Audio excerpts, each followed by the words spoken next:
Preghiera dell'alpino.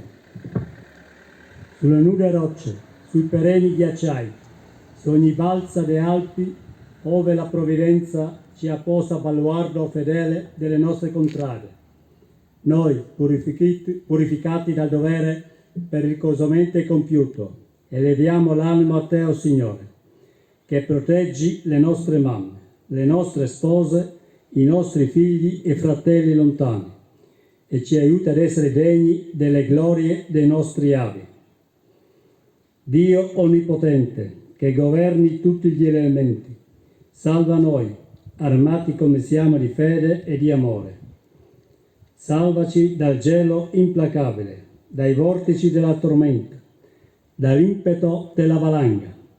Fa che il nostro piede posi sicuro sulle creste vertiginose, sulle diritte pareti, oltre i crepacci insidiosi.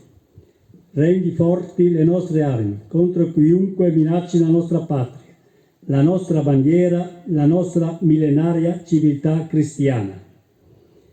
E tu, Madre di Dio, candida più della neve, tu che hai conosciuto e raccolto ogni sofferenza e ogni sacrificio di tutti gli alpini caduti, tu che conosci e raccogli ogni anelito e ogni speranza di tutti gli alpini vivi ed in armi, tu benedici e sorridi ai nostri battaglioni, ai nostri gruppi, e così sia.